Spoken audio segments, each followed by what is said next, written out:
Hello, everyone. It is such a pleasure and honor to be back with all of you today. I'd like to start with a quote, if you'll let me. I wish I wrote the way I thought, obsessively, incessantly, with maddening hunger. I'd write to the point of suffocation. I'd write myself into nervous breakdowns, manuscripts sprawling out like tendrils in abysmal nothing. And I'd write about you a lot more than I should.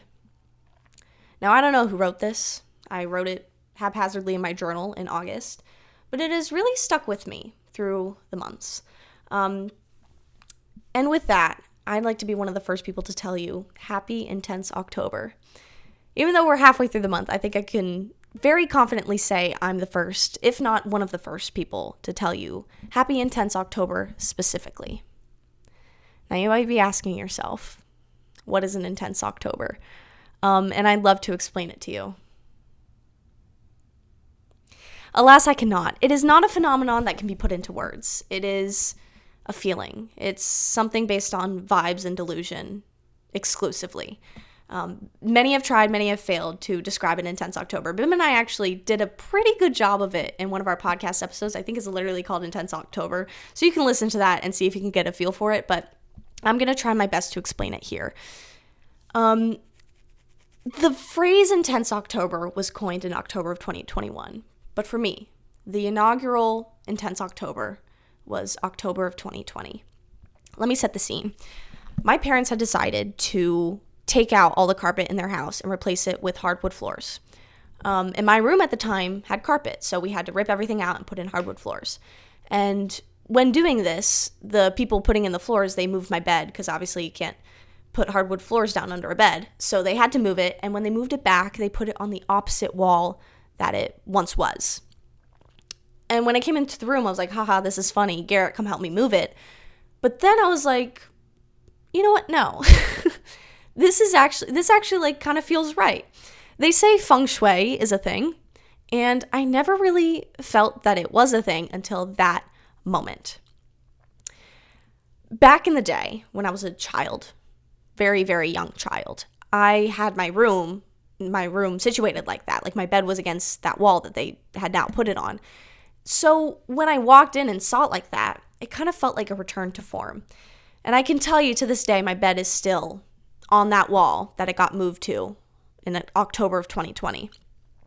So the first night that I slept with my room oriented like this, I watched Inception, not once, 2 times. I finished the movie and immediately started it back over again.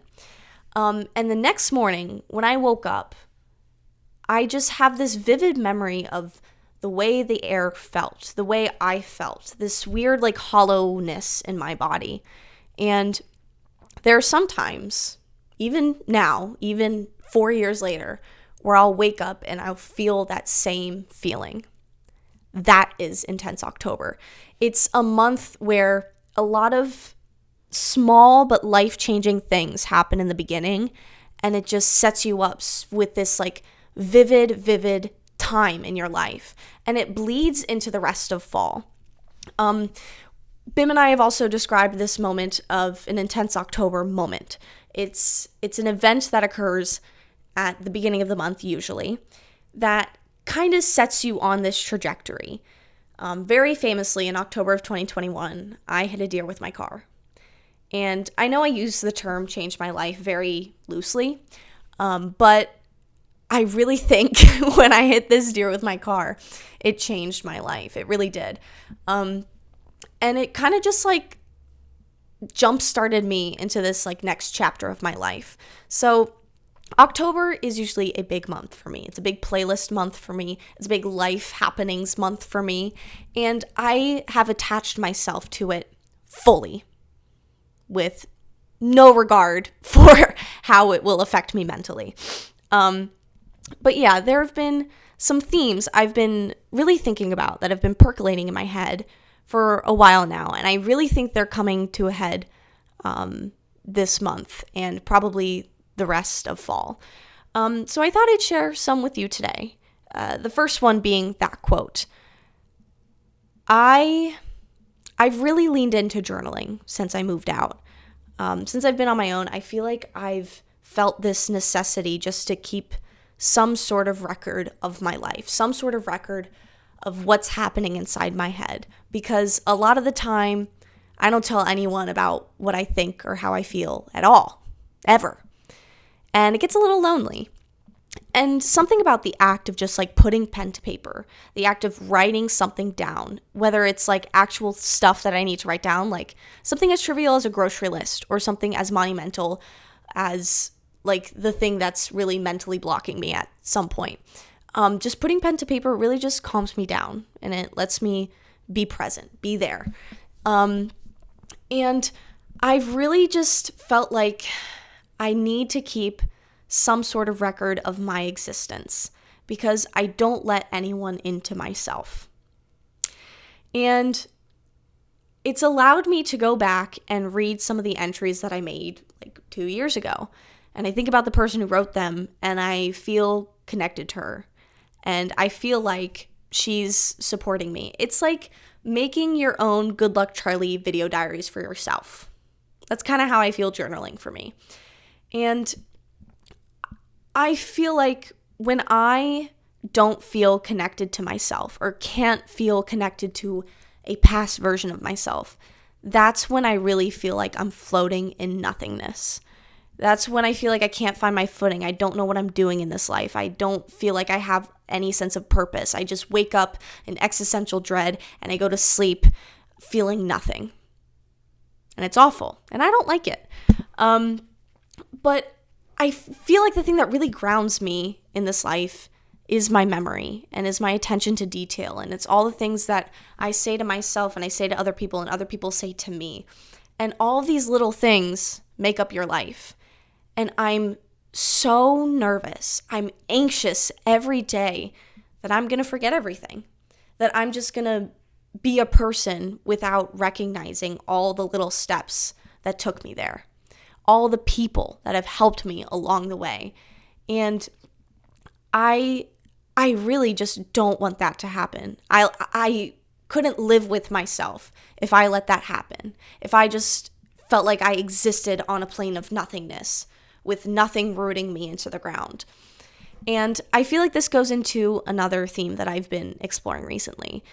Let me set the stage. I went to Kroger for the first time in Texas. Now, the Texas Kroger, people might not agree with me here. The Texas Kroger does not at all compare to the Midwestern Kroger, okay? We'll get into that another time. But I went to Kroger, and the lady bagging my groceries was so nice to me. She was really nice to me. And I could tell that she wasn't like a normal grocery bagger. Like she was a manager who was just helping out this one cashier because it was like busy or something. And she was just nice to me. Simple as that. We had a pleasant conversation. And the second I left Kroger, I was hit with this overwhelming feeling that I might never see this woman again. And when I tell you, I almost broke down and cried. I almost did. And there are so many people in this life that we have chance encounters with that we will never see again, but they shape us in ways that we cannot even comprehend. I feel this a lot with all the teachers that I had, ballet teachers, school teachers, whatever. I feel like they shape us a lot more than us specifically can shape them. Like they have a class of 30 people every day, but you only have like one English teacher. Like I remember throughout middle school, I had one English teacher all 3 years. And she taught me so much just by being herself. And I like to think that I taught her by being myself. It's like the give and take of being a teacher and a student. But I feel sad that I can't really go back and tell her how happy I was to be in her class every day, how grateful I was to have her as a teacher and in my life. And like, yes, I could just show up at her work, but that's not really going to do anything because I'm going to walk in and she might not recognize me. She might be like, who the fuck are you? I've had a million students since then. Why would you think I remember you? But I've glorified this idea in my head of the Last Supper. Yes, it's a biblical reference, but it is not at all referring to Jesus' Last Supper. It's this Last Supper in this idea that I would take one of these people out to dinner and I'd have one last conversation with them where I can ask them any questions about them, any questions about our relationship together, any questions about me, their perception of me, and they have to be straight up with me. They have to tell me everything. Because I feel like in this life, I'm genuinely just so curious to hear about how every single person lives. And when you stop getting that stream of their life in your face, you start to like mourn that loss. You start to mourn the woman that bagged your groceries at Kroger that one time. And I don't know. I keep thinking about this one part of the Friends reunion on HBO where I think it was Courtney Cox. She started talking about if ever they were out at a dinner party and they unexpectedly saw one of the other people in the cast, like the night would stop there. They would be huddled in this corner just talking to each other because for so long they were such an intense part of each other's lives. They saw each other all day, every day. And it was this weird liminal space of being a coworker, a friend, a confidant, a shoulder to cry on, but also like your family. And it's this someone that you love and hate with so much intensity and passion. And when you get to see them again, the night would stop there. I remember I was at this concert. It was Bim's brother's concert. And I unexpectedly saw one of my ballet friends. And dance people are so trauma bonded because it's the same thing the Friends cast went through. Like they are with each other all day, every day, putting themselves on the line, getting critique, expressing themselves all day. And you get bonded with these people in such a weird and specific way. So when I saw her there, the night stopped. Like all I wanted to do was make sure she was happy and healthy and doing okay and having a good time and was with people that she loved. And I could tell that that's what she wanted for me. We stood on the dance floor and just like hugged for like 30 seconds because I really just can't describe it. It's just, you just have such a passionate and intense relationship with these people that it's so hard to turn away from it. And you don't know how much they mean to you until you see them again and you realize all I want is for you to be happy. And I'm so glad that I got to see you tonight. So that's been a couple of the themes for Intense October. Another one that I've really been coming to terms with over the past 2 years is, did you guys know? I'm going to share a secret with you guys. Did you guys know my legal government name is Charlotte? I don't publicize this enough. I'm just kidding. When I went to Cincinnati, everyone there called each other by their last names. And then at some point, my name became CG. And all my friends call me Chargle. My family calls me Chargle because it's a fuck-ass nickname and it's so good. But no one calls me Charlotte straight up. And when I hear it sometimes, I don't realize that people are talking to me. Like, or I'll see the name on TikTok or like scrolling through Instagram like, that's a nice name. Wait a damn minute, that's my name. And I was named after my great-grandmother, so my dad's mom's mom. And everyone, whenever it comes up, they stop to tell me like, oh my God, you're just like her. And I get so sad that I never got to know the woman. She died either right before I was born or right after I was born, or I don't really know the timeline there because, again, I never got to know her. But everyone tells me I'm exactly like her. And at times it makes me feel very close to her, that just by me existing, I get to experience her. But at the same time, I wish I could have a Last Supper with this woman. I wish I could talk to her and see how she thinks about my life. Am I wearing the name well? Because currently, I don't think I'm wearing the name at all. But yeah, I mourn someone I never even met, which is terrifying to me.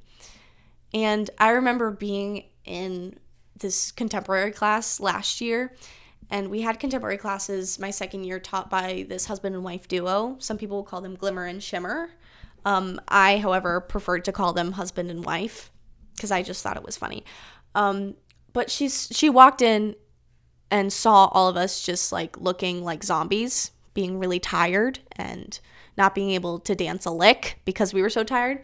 And she said, you know what, let's lay down, let's have some meditation, and then we'll do some stretching, maybe learn a combo, see what happens. So we laid down, and the beginning of the meditation was classic, like you're on a beach, you're walking, yada, yada, yada. And then she went into something a little bit weird. She goes, you're walking on this beach, whatever. And then there's a door. What does the door look like? You open the door, and you walk down these steps, and suddenly you're in a basement. What's the lighting like? What chair are you in? Because you're in a chair. Imagine there's a chair across from you. Imagine someone walking down and sitting in it. Who is it? Ladies and gentlemen, I don't know what my great-grandmother looks like. I don't know what she sounds like. I don't know anything about her, just that her name was Charlotte, and sometimes I act like her. But when I tell you, that woman sat across from me, it was crazy. I was tearing up in the middle of class. And after the meditation, the teacher was like, were any of you surprised on who showed up for you? And I just sat there stunned. I hadn't thought about her in a while. And admittedly, I don't think about her as much as I feel like I should. Like, I feel like I should be living for this woman that I'd never met. But it was the weirdest freaking thing that ever happened. It was crazy. Wait, let me make sure I'm not missing. Okay, we're good. It was crazy. And then, last summer, not this one, the summer 2023, before ballet class one day, Garrett called me and he said that our elementary school music teacher had died. And I don't know why it hit me so hard. This man probably didn't think twice about me the second he left my presence, but he influenced my life in more ways than I know. He cast me as Annie in our 4th grade production of Annie Jr. And there's something I've always loved about just performing in a show and putting together a show and learning lines and being with people and expressing myself and sharing a story with people. And I think that experience was highlighted so much because I got to do the thing that I loved with a bunch of people that had never done it before and got to realize how much they enjoyed it as well, even though they were forced into it. So that was like such a good time. But when I heard he died, I was overcome with grief. Of course you are when someone dies. I mean, it was unexpected and I hadn't thought about him in years, but the whole day I was just so sluggish and unmoored, and like it was disheartening to just like be in class and know that there are people out there dying. There are people dying, Kim. And what am I doing? Crying because my tendons look like shit because my knees don't straighten enough? Like, what was I doing? And then like suddenly the thought came into my head where it's like, no, Charlotte, now you can take him with you wherever you want. And I imagined me just going through my day, and like I said to myself, like, okay, Mr. Harris, like, this is where I take class every day.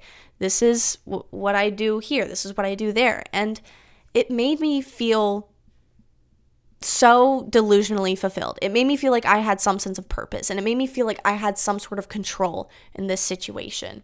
Even though I was overcome with so much grief and mourning this man that I didn't know I had the capacity to mourn, I felt like I was able to control the situation and understand the situation and feel like some good came out of it because I got to show Mr. Harris how much he meant to me and how much he changed my life trajectory. So yeah, those are a couple of the things I've been thinking about this year in October. Let me tell you about my October playlist before we part ways. Wait, let me make sure I have everything on my list. Nope, there's one more thing, but let's go into the playlist. I had a lot of trouble with this October playlist. I always hype it up. I'm like, my October playlists are so fire. They're banging. Someone cooked here. But I had a really hard time putting this together. Like, I was adding songs well into October. We were hitting October 5th, and I was like, let's add Skinny Dipping by Sabrina Carpenter.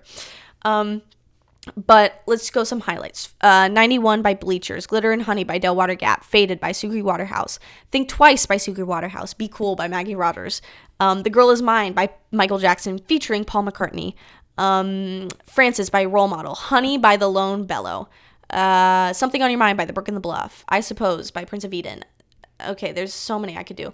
There's Something About You by Lila DuPont. In a word, October.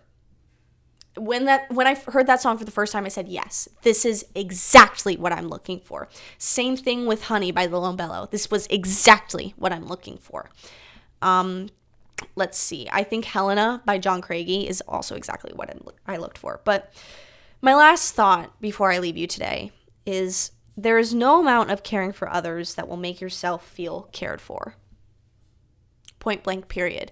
You can only do so much for others, give other people so many hints that you are begging for someone to care about you before you realize you're not going to get anything back unless you ask for it. And I'll be damned if I start asking for it. But what I've started doing, and the journaling thing ties into this, is setting myself up for success, giving future Chargle presents. Whether it's like making dinner on Monday and having the leftovers on Tuesday, so Tuesday Charlotte doesn't have to go through the hassle of making dinner. Something as simple as that. Something as simple as making my bed before I leave so I can come home to a clean room. It's beautiful. It's beautiful. And there's so many things that we just pass over in this life, is like, oh, you have to do this just to live. But you don't realize that it's actually just a favor to yourself that you're doing. Meal prepping is a favor to yourself. So you wake up that day and you don't have to do jack shit. I pack my lunch at night, so when I wake up in the morning, I don't have to do jack shit. And like, I feel like people think that being organized and being prepared is just like an anal thing to do, and it doesn't really, I'll just do it later. But like, then later you has to deal with it. Just do it now. Just do it now and get it done. And this is such a big thing that I've had to learn in my life, because I am chief procrastinator, number one. But I think when it comes to being kind to myself, I am either all in or all out. When I'm doing mentally terrible, that's when I make things harder for myself. That's when I actively don't clean my room. That's when I actively stop trying to put my clothes away. That is when I think in the moment and I don't set myself up for success. So if I'm ever having a Kroger French bread pizza for dinner, ask me what's up, because it's usually not good. I think that's all I have to say. I do want to read something I wrote. You guys have to tell me if it's good or bad, but I was starting a song the other day. I actually don't think I want to read this. Anyway, it says, I fell hard and I gave away all my stalks of wild oats. I worked hard in my days so thin. I worked hard in my days so thin. Captured sweetness in a jar. Now, I don't know what the fuck that means, and it doesn't even have a good rhyme structure, but we'll see what happens to that. But anyway, I leave you with this. Themes for Intense October. For you to carry with you for the rest of fall. And if you have anything that's been percolating in your mind that you really want to get out, the comments down below is a great place for you to do that. I don't get many comments. I get 0, in fact. Well, I have my loyal people that always comment, which I appreciate, but I don't get many comments, so obviously I'm going to read them all. And if you have any thoughts, anything at all, anything you've ever thought while watching this video, just tell me. Okay, bye.